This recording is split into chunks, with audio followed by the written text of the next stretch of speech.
চট্টগ্রাম বিশ্ববিদ্যালয়ে বি ইউনিটের রেজাল্ট প্রকাশিত হয়েছে। তাদের ফেসবুক ভেরিফাইড পেজে তারা রেজাল্ট প্রকাশিত করেছে এবং এখানে পিডিএফও তারা দিয়ে দিছে।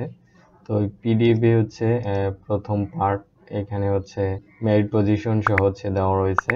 তারপর দ্বিতীয় পার্টেও কিন্তু দেওয়া রয়েছে। তো অনেকে প্রশ্ন যে কত মেরিট পর্যন্ত চান্স পেতে পারে বা আসন সংখ্যা কত, বিস্তারিত চেষ্টা করবো বলা। তো চট্টগ্রাম বিশ্ববিদ্যালয়ে বি ইউনিটে মোট আসন রয়েছে 1221টি।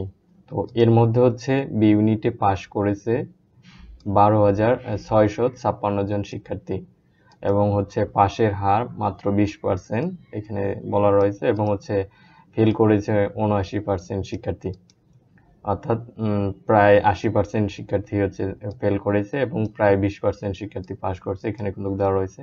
তো এখান থেকে কাটমার্ক কত হতে পারে, তো চট্টগ্রাম বিশ্ববিদ্যালয়ে কাটমার্ক এখান থেকে যদি বলি অথবা কত মেরিট পজিশন পর্যন্ত চান্স হতে পারে, যেহেতু 1200 প্লাস সামথিং আসন সংখ্যা, সেক্ষেত্রে 3000 থেকে 3000 বা 3500 মেরিট পজিশন পর্যন্ত যাদের মেরিট রয়েছে তারা অবশ্যই চান্স পাবে এবং শেষ দিক পর্যন্ত চান্স পাবে এবং এখান থেকে 3000-এর মধ্যে যারা আছে তারা তো শিওর পাবে এবং 3000 উপরে যাদের মেরিট পজিশন তারা হয়তো বা ওয়েটিং থেকে চতুর্থ এবং পঞ্চম মেরিটে তারা চান্স পেতে পারে এবং যারা পাস করেছে আমি মনে করি সবাই সাবজেক্ট চয়েস দিও শেষ দিকে অনেক দূর থেকেও চান্স হয় চট্টগ্রাম বিশ্ববিদ্যালয়, যেহেতু চট্টগ্রাম বিশ্ববিদ্যালয় অনেক বড় একটা বিশ্ববিদ্যালয় এবং প্রায় দক্ষিণ অঞ্চলে অবস্থিত, যার কারণে উত্তরবঙ্গের অনেক শিক্ষার্থীরাই চান্স পাওয়া সত্ত্বেও সেখানে ভর্তি হতে পারে না।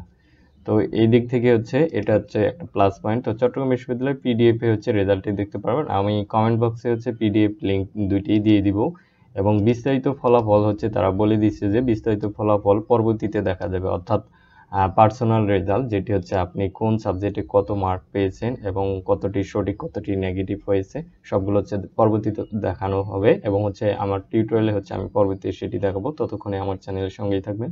ধন্যবাদ সবাইকে।